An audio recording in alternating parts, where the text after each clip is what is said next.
Pawlu, Pawlu, vota Pawlu, Pawlu, Pawlu, vota Pawlu.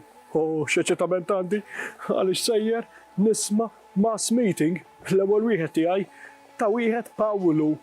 Ejja, da jqgħod ixandar l-kelma tal-Alla jgħidu. Oh, nies jipritkaw fuq Alla kemm irridu, U minnhom jużaw għall-flus, naqra business. Iżda Pawlu mhux hekk, Pawlu tagħna, hej, Pawlu tagħna ġenwin. Hekk għamel l-ewwel darba San Publiu li kien gvernatur ta' Malta meta sema Pawlu u jgħidu li ġi jisma' lil Pawlu għall-ewwel darba propju f'dan raħal. Mela Publiu kien kif għadna il-gvernatur Ruman għaw Malta.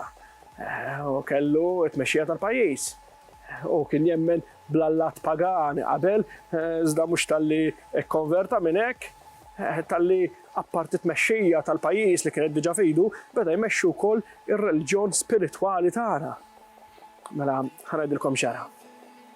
Pawlu beda jipriedka li xu għalkemm kien qaddis ma kienx ċebit tikka, kien jiġi filoli sabiex jinstema' sew mingħajr ma jqgħod jinħanaq. Kienet jagħmel mass meeting għan-nies li kellu qudiemu sabiex jipriedka kelma tal-Alla. U Publiu li kien diġà sema' bih għal ħammur nara dan x'inhu jgħid. U malli semgħu tant ikkonvinċih li qabdu u ħadu id-dar tiegħu. U li tradizzjonalment ngħidu li ġi l-ewwel isqof ta' Malta, għalkemm m'għandna xejn bil-miktub, imma murmerjhom il-Furjaniżi. Malli ħadu d-dar għandu u qallu li ħajoffrilu ikla kbira. U hekk ġara, għaliex kellu tmexxija, kellu flus, seta' ikollu ikel bir-rimi. Iżda qabel daħlu fil-kamra tal-ikel biex jiekol, il-Pawlu qallu ejja ftit dej bis-sieri, għax l-ewwel il-pappa u mbagħad l-pappa tittersisti biex tiekol. Missieru miskien kien mitfuħ f'sodda, kważi mejjed. Marit ħafna. U Publiu miskin ġab lil Pawlu għaliex sema li kien qaddis biex forsi jagħmel miraklu fuq. Pawlu mallra din in-nassa li għamillu Publiu ma qadx jippostja Facebook kontrih u jgħid li taħ servizz tal-qamel, iżda taqaddis li kien obda u għamel miraklu fuq missier Publiu. Dan missieru għam b'saħħtu it-tejri su farfett. Publiu mallira hekk. Kellu fer kbir qabad jagħmel lill-missieru, lil Pawlu, laqqas kien jaf x'qed jagħmel anke lill-klieb li kellu beda jagħmel. Mbagħad wieħed lil Pawlu li ħajsir in-number 1 kanvaser tiegħu għaw Malta u hekk ġara. U bekk xterdet ir-reliġjon nisranija f'pajjiżna u Pawlu baqa' meqjus bħala missier ir-reliġjon tagħna. Ejsa, indbaħtu fejn ġejna llum, ninsabu ġewwa r-raħal tal-Wardija, ħa naraw x'ħajoffrilna. Jien ngħidlek biex għamlu isqof taħt xi ħaġa ta' minn taħt, imqar xi naqrekla tal-fenek, fenek tal-Malti hekk nafu nagħmlu aħna bit-tewm. Kemm jiġobni qabad mill-ġuħ diġà. Kemm fadlilna l-programma? Ejja ħallestu.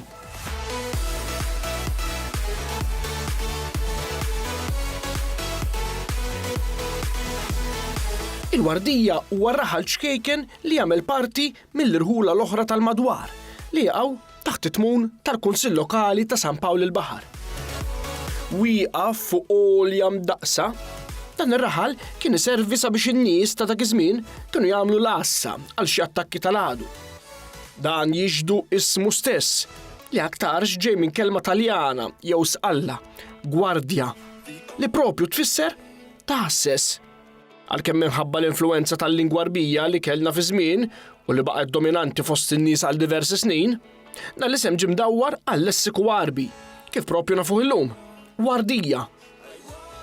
Hemm min isostni l-isem tar-raħal seta' jingħata għall-kelma wart minħabba n-natura li kien u għadu jħaddan sal-lum bin-numru kbir ta' wart li wieħed seta' jsib. L-elementi naturali fih dan ir-raħal innutawhom anki il-kavallieri li ġew f'Malta fl-1530.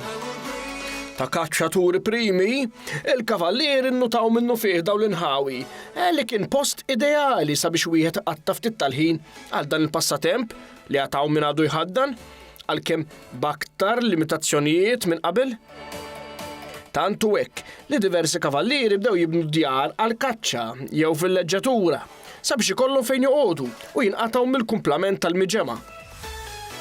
Ma' żmien ibnew ukoll diversi palazzi, vilel u djar oħra fuq stil simili tal-bini barokk ta' żmien il-kavallieri sabiex jikkumplimenta ż-żona.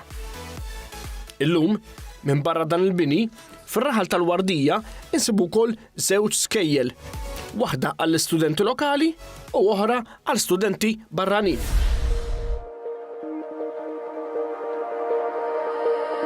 You're so pretty every day I'm thinking. Baby, could you help me 'cause I'm freezing. If you want to see me, it's 'cause you miss me. Il-kavallieri ma ħallewx. Rokna misawda bin-natura. Minsija u mitlu għarriħa li ma marrux jikkaċċaw fiha. Li xo ma kienu dilettanti tal-kaċċa. U jikkaċċaw kull ħaġa li jaraw tiċċaqlaq. U għalkemm bil-liġi kanonika ma setax ikollhom nisa, anki nisa kienu jikkaċċjaw. Għax bil-flus tagħmel triq fil-baħar hekk jgħid il-Malti, u flus kellhom bir-remi, Din iż-żona tal-Wardija bdew jibnew diversi djar għall-kaċċa. Fosthom waħda ġewwa art magħrufa bħala Tatanti. Aktarx kien kun jom sit l-art. Qabel dan għaddija lill-kavallieri sabiex fuqha jibnu dar għall-kaċċa. Għalkemm dil-art kellha timbru ODZ, iżda qabel mhux bħallhom mhux. Ma kellhomx għalfejn joqogħdu jmorru jieħdu permess mill-Planning Authority sabiex jibnu. Jixtru l-art u jibnu fuqha, ejja ħammorru barra bid-daq. Da kollu aktar ġara fis-sena 1783, meta l-Gżejjer Maltin kienu taħt it-tmexxija tal-Gran Mastru Fra Manuel de Rohan Polduc. Għalkemm m'aħniex ċerti fuq dan, mhux min kien Gran Mastru ta' dak nafu, iżda id-data ta' meta bniet din il-binja. Il-kastell kif nafuh illum inben aktar tard fis-seklu 20, meta din l-art, flimkien mal-binja id-dar tal-kaċċa, għaddiet għand il-familja Attard Montaldo. U ma xtaqu li jużaw di residenza bħala villeġġatura tagħhom. U aktarx li użata bħala dar tal-kaċċa wkoll għaliex huma wkoll kellhom dar passatemp u deċidew li jkabruha għall-kastell li naraw illum il-ġurnata. Minħabba t-titlu nobiljari tagħhom semmew il-kastell Castello dei Baroni. Wara l-familja Attard Montaldo, dil-binja inxtrat mis-Sinjuri Adrien Buzietta u Sinjura Marie Angelique Caruana, duka u dama ta' l-Ordni Ekumenika tal-Kavallieri ta' Malta. Dawn xtraw diversi oġġetti oħra minn diversi postijiet, kollha tal-epoka ta' żmien il-kavallieri, ħalli min jidħol f'dak kastell jidħol aktar fl-atmosfera, Tantu hekk li din il-binja dan il-kastell beda jiġi użat bħala l-kwartieri ġenerali ta' din l-Ordni Ekumenika tal-Kavallieri ta' Malta. Mbagħad aħna naħsbu li l-kavallieri qabdu telqu minn xtutna u nesewna. Ħijos kienu jiltaqgħu bil-moħbi hawnhekk fil-għoli maqtwa min-nies biex ħadd ma jtellifhom.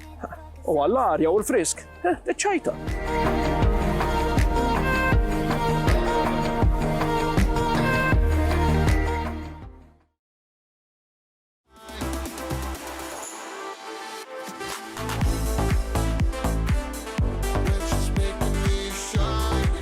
Wieħed jasal wasla sar-raħal tal-Wardija għandu opportunità sabiħa sabiex jagħmel passejn fil-kampanja ħadranija li tħaddan b'xejn mill-isbaħ ta' Malta mill-għoli. Diversi nies jiġu jimxu fiż-żona magħrufa bħala Wardija Ridge sabiex jaqtaw ftit mill-ħajja maġla ta' kuljum. Żona miżawda bi flora u fawna li huma meqjusa bħala rari u għaldaqstant mutija gratta protezzjoni bħala art ta' importanza ekoloġika.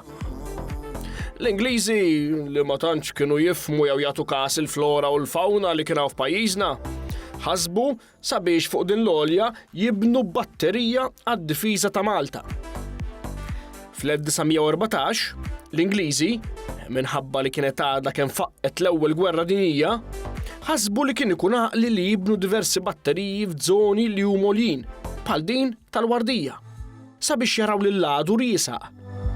Kif il-faġġara sena wara, fl-1915, wara li mbniet il-batterija fuq din l-għolja magħrufa bħala il-batterija tal-Wardija. L-għan tagħha kien li tara bastimenti li setgħu jitlu fil-port il-kbir mingħajr permess, l-aktar dawk tal-għadu, u tispara dritt tal-fuqhom. Għal dan il-għan nġibu żewġ kanuni li kien hemm fil-Wolseley's Battery f'Dallimara li kienet ingħalqet u tpoġġew f'din il-batterija l-ġdida. Din il-batterija baqgħet fl-użu sakemm intemmet l-ewwel gwerra dinjija. Iżda ma laħqitx il-gwerra l-oħra, dik li konna aktar involuti fiha, it-tieni gwerra dinjija, għaliex fl-1938 din ingħalqet sabiex tagħmel spazju għal batterija ferm ikbar dik ta' Fort Campbell f'Selmun. Illum wieħed għadu jista' josserva il-lok fejn dawn iż-żewġ kanuni kienu mpoġġija. Jaraw lill-għadu riesaq u jisparaw għal fuqu jekk meħtieġ.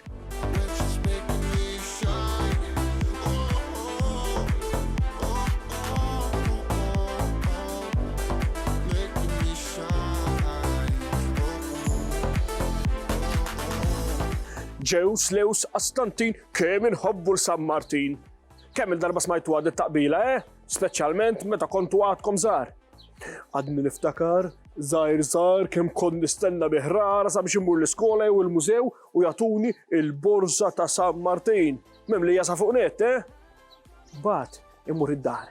U wara li nkun battalta mill-Ġews Lews il-Astantin u l-frott kollu bil-banana li kien ikun fiha.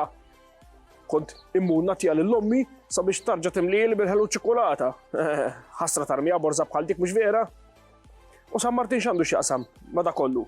Għaliex hawnhekk fl-inħawi San Martin huwa msemmi ħafna. Forsi għaliex minn dan il-wied imsemmi għalih il-wied ta' San Martin kienu jiġbru il-milli kollu li kienu jitfgħu fil-borża, min jaf. Ninsabu wkoll fi grotta li hija propju imsemmija għal San Martin. L-ar jew il-grotta ta' San Martin. Dan l-ar bħal ħafna erin oħra f'pajjiżna fl-antik kienu użati bħala dwejra jew post ta' abitazzjoni minn xi nies li rdu jinqatgħu mill-ħajja urbana min-nies tal-komunità. Dawk li aħna nsejħulhom eremiti. Forsi wkoll kien hawn xi raħħala li kellhom xi merħliet fl-inħawi u kienu joqogħdu proprju f'dal post. Fi żmien puniku Ruman, jiġifieri hekk immorru aktar lura fi żmien, aktar xil dan l-ar kien jiġi użat bħala ċimiterju fejn jiddifnu xi nies naturalment mejta.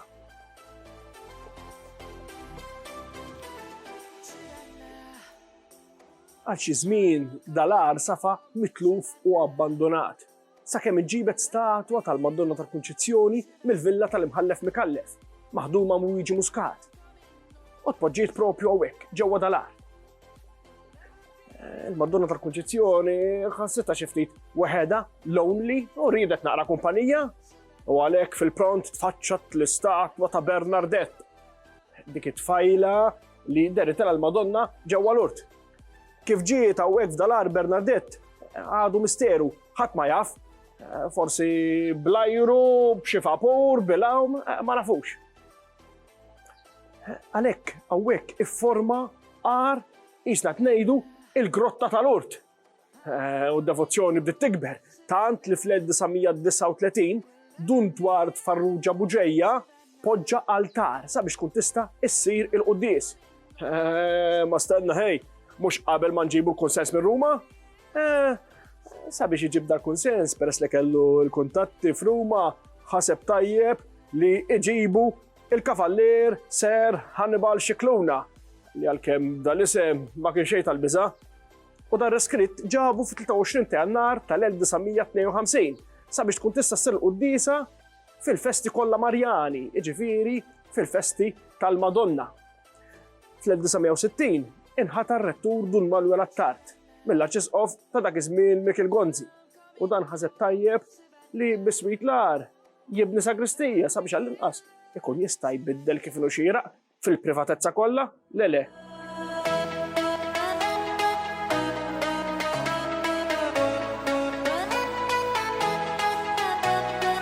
Iż-żona magħrufa ta' San Martin ingħatata t-titlu tal-kappella ċkejkna li nsibu fil-wied, iddedikata lil qaddis San Martin. Din il-kappella hija antika ferm għalkemm m'għandniex ċertezza meta kienet imwaqfa u tinsab f'art privata. Flimkien magħha fil-wardija nsibu qatt sħiħ ta' kappelli oħra li għamlu dan ir-raħal spiritwalment kenni. Fost dawn insibu kappella interessanti iddedikata lil San George ta' Kappadoċja. Dan il-qaddis mhux l-istess San George li ħafna jiċċelebraw fl-Gżejjer Maltin, dak tal-Idda.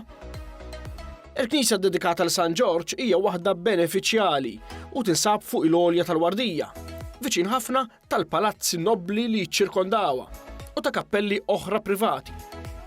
Fuq din l-għolja jgħidu li l-qaddis San Pawl kien xi darba jgħallem lin-nies Maltin il-kelma tal-Alla. Skont l-istudjuż Hugh Brown, din il-kappella dedikata lill-qaddis San George ta' Kappadoċja ġiet mibnija fis-seklu 17. Bil-kwadru ewlieni tagħha jiġi mpitter mill-pittur Anton Falzon. Illum din il-kappella għadha ndukrata u tinsab fi stat tajjeb ħafna.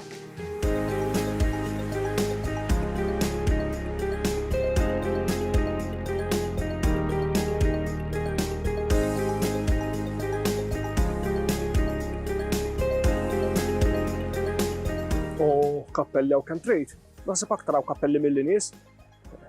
Veru, xi darba kien, għaliex qabel ma tantx kien hawn nies jabitaw f'dawn il-ħawi, għavol issa l-popolazzjoni bdiet tikber ftit bħal bnadi oħra ġewwa Malta. Jekk wieħed jgħaddi minn Burmarrazza xemxija ma jistax ma jilmaħx fuq dilolja mill-isbaħ tal-Wardija Knisja ċkejkna li hija dedikata lill-Madonna tal-Abbandunati. Din il-knisja jew kappella hija mibnija fuq l-għolja tal-Ballut, fiż-żona faċċata tagħha magħrufa bħala tal-ħodba tas-Sultan. U tafu min kien das-Sultan? Fra Ramon Perellos, wieħed mill-Grammastri ta' Malta. Dan il-Grammastru daħħal bid-devozzjoni ġewwa pajjiżna, tal-Grammastru Spanjol, tal-Madonna tal-Abbandonati, billi bena din il-knisja ġewwa l-Wardija. U ħdejha bena kastell għalih sabiex iservih ta' villaġġatura għal tajjel tas-sajf hux. Rrid jiġi hawn igawdi s-sajf fil-kwiet u l-paċi u anki josserva l-ispiritwalità ta' ruħu bil-kappella. U miegħu ma kienx jonqos li jġib is-servitu, għaliex dan ma rridx jibni bungalow tieħ morru, rrid jibni kastell biex kun moqdi sew. Din il-knisja tinsab irreġistrata fl-atti notarili tan-nutar Michele Giovanni Bonavita, esattament fil-21 ta' Diċembru tal-1689. Biex imbagħad l-Knisja ġiet imbierka mill-Vigarju Ġenerali Don Antonio Manso fit-18 ta' April tal-1690. Il-Grammastru xtaq iżejjena kif noxiera u għalhekk qabbad bil-pittur magħruf Stefano Erardi sabiex ipittirlu il-kwadru titolari tal-Madonna bil-Bambin Ġesu. U hekk ġara malli kien lest poġġieh fin-nofs fejn jidher. Iżda hemm ġurajja li dan il-kwadru sofra diversi danni. Il-Franċiżi ġew Malta kif tafu u tamu biss hawnhekk sentej fl-1798 u propju fit-13 ta' Ġunju dawn il-qatta Franċiżi ġew jattakkaw il din il-Knisja. Kif daħlu u serqu kull ma sabu fidet, gwarniċi tal-fidda, ħaġar prezzjuż, insomma, ma ħallew xejn. U anke l-kwadru qalaw minn postu, qalawh, ħarġuh il-barra, ħamġuh bit-trab tal-art li kien hawn tal-blat u qataw on il-Madonna u l-Bambin Ġesu. Alla ħares rajthom jiena x'kieku on dilwilhom patteġieġ. Il-bdiewa msieken kienu beżżaw u ma stax waqfuhom, u malli telqu pruvaw jirranġaw il-kwadru kif jistgħu. Imbagħad ġie rrestawrat kif nuxiera grazzi għal kavallier Vincenzo Bonello. Illum il-Knisja tinsab indukrata sew u tantu hekk li dan il-jum ta' 13 ta' Ġunju baqa' jiġi iċċelebrat fl-inħawi anki mill-bdiewa stess li ħafna minnhom jieħdu frank. Lejf, tajt nissuġġerixxu l-gvern forsi iżidilna dil-ġurnata u nieħdu lejf oħra?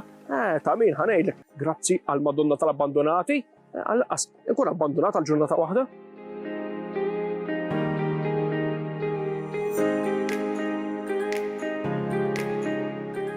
L-istess Grammastru Perellos bena kastell u kappella oħra fil-Wardija fiż-żona magħrufa bħala Wiet Annotta. Il-kappella hija dedikata lil San Xmun l-Apostlu jew San Xmun l-Imħeġġeġ sabiex jiddistinguh minn San Xmun Pietru li kien l-ewwel Papa tal-Knisja Kattolika.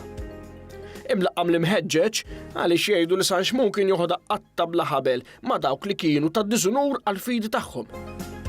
Flimkien ma' Ġuda Taddew huwa sofra l-martirju fis-sena 65 wara Kristu. Jingħad li ġismu ġie mqattaf biċċiet b'serrieq u għalhekk l-simbolu tiegħu huwa din l-għodda li ntużat propju fil-mewt tiegħu. Il-kappella ta' San Xmon fil-Wardija kienet ġus patronat tal-familja Gawċi, sakemm għaddiet għand l-avukat Sander de Piro Gurgon. Meta dan miet, il-ġus patronat tiegħu waqaf f'idejn it-tabib ġinekologu Louis Joseph Sant Kassja. Meta bdiet il-kappella ma nafux eżatt. Aktarx li minflok din il-kappella kien hemm kappella oħra, għaliex fl-1608 Girolamo Manduka jgħid li kien instab ħawt tal-ġebel tal-Mamudija waqt xi tħaffir li beda jsir fl-inħawi. Dan jikkonfermah Anthony Luttrell fil-Melita Historika tal-1977 meta jgħid li fil-Wardija, skont il-kirurgu navali Mark Antonio Għaxaq, fl-1610 kien hemm 3 kappelli, waħda minnhom tkun propju dedikata lil San Xmon.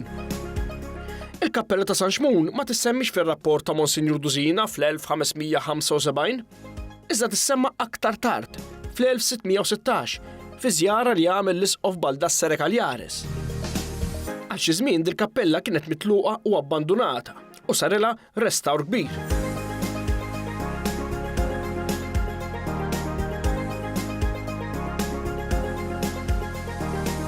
Mal-kappella li qiegħda f'wiet għan-notta kif għadna diġà imbena kastell mill-Gran Mastro Perellus. Ma jmurx ma jkollux fejn joqgħod miskejn, kien ħobb ibiddel id-djar mhux ħażin mill-lider. Il-kastell issemma wkoll għal dalwiet kastell għan-notta. U għan-notta x'tfisser? Għan-notta tfisser qasab, għan numru kbir ta' qasab li kien jinsab hawnhekk ġewwa l-wiet u jikber b'mod naturali. Min jaf fi żmien kemm kienu jagħmlu kpiepel, u xi qfief tal-qasab. L-art li fuq imbena dal-kastell hija magħrufa bħala l-Andar ta' San Xmon, il-post fejn jindires il-qamr, fi ġnien il-Inċ li wkoll kien proprjetà tal-istess kappella. Skont l-atti notarili tan-notar Gio Maria Felice, din l-art kienet mikrija lil baruni Ngwanes għal xi żmien għal 16 iltari fis-sena. Llum min jaf kemm tinkera, ma rridx inkun jiena l-nikrija, m'għandix flus biżżejjed. U sabiex ma neħilx kirja, forsi jarawni hawnhekk fil-post, ħanaqbad u nagħlaq il-programm. Sarilla l-ħin ukoll, ma qabel ma ninsewx nieħdu l-istessu tal-okkażjoni, Mir-raħal tal-Wardija għar-raħal li jmiss.